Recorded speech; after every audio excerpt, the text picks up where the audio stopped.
Ini kalau badan besar tak boleh menyelik dekat sini ni. Tengok tu. Tu. Ini kalau tak kurus tuan-tuan, sangkut situ tidur terus lah. Tengok tu. Sebab tu harga wiring mahal. Mahal dari segi spek, dari segi ikut spek, dari segi kualiti kabel yang kita pakai. Lepas tu dari segi skill lah, nak panjat-panjat.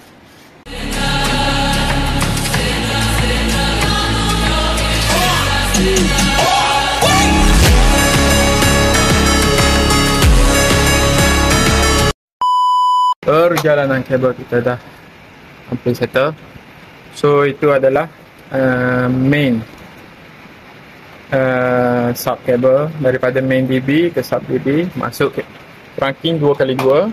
Okay. Sampai ke ujung sana. So kita akan tengok balik dekat sana. Okay, alhamdulillah. Sekarang ni saya berada di atas hubung. Okay. So ni trunking kita, casing 2x2 semua tertutup. Okay. Ini kabel yang lama ni, dah tak boleh nak sambung. Kenapa saya tak tahu lah. Dia punya longgar. So semua kabel kita dalam ni. Okay. Dan ke poin-poin tu kita pakai fleksibel lah. Okay. Tengok di sebelah sana.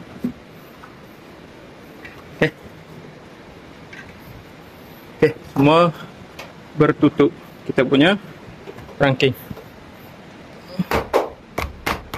Okay, cantik. Okay, ini kita akan tutup nanti. Okay.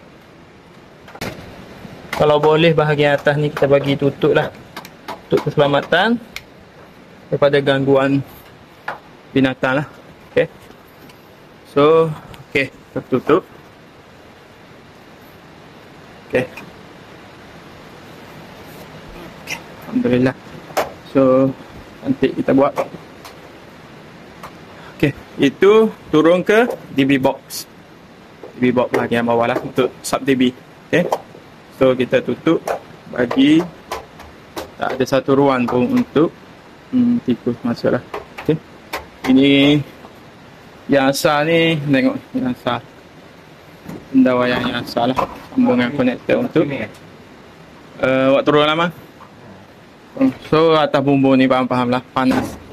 Macam sauna tuan-tuan. Ini tak perlu pergi sauna dah. Sauna atas ni dah cukup untuk mengeluarkan peluh untuk sihat. Okay, alhamdulillah. Okay. Bila panas ni, perasaan pun dia jadi panas juga. Okay, jangan main-main atas bumbu ni. Yang tak marah pun jadi marah. Okay, so kita nak bersih-bersih lah sikit. Okay, itu daripada DB box kita dah tutup siap-siap. Okay, alhamdulillah, terbaik. Untuk ke sana kita dah tunjuk tadi, kat sana tu. So alhamdulillah, ke setiap poin kita pakai fleksibel warna hitam yang kita punya. Yang warna putih ni yang dia boleh perasa lah. Yang tak sampai ke sini tengok ni. Tahu lah nak. Okay, so terbaik. So alhamdulillah, customer pun dia tahu sebab gelap atas shielding, so dia sediakan lampu. Okay, kita tak perlu guna lampu kita sendiri. Tengok tu. Ini kalau tak kurus tuan-tuan, sangkut situ tidur terus lah. Tengok tu. Sebab tu harga wiring mahal. Mahal dari segi spek, dari segi ikut spek, dari segi kualiti kabel yang kita pakai. Lepas tu dari segi skill lah, nak panjat-panjat kita panggil ni, nak panjat bumbung atas shielding ni, main dengan laluan sempit tuan-tuan. Berpeluh tengok.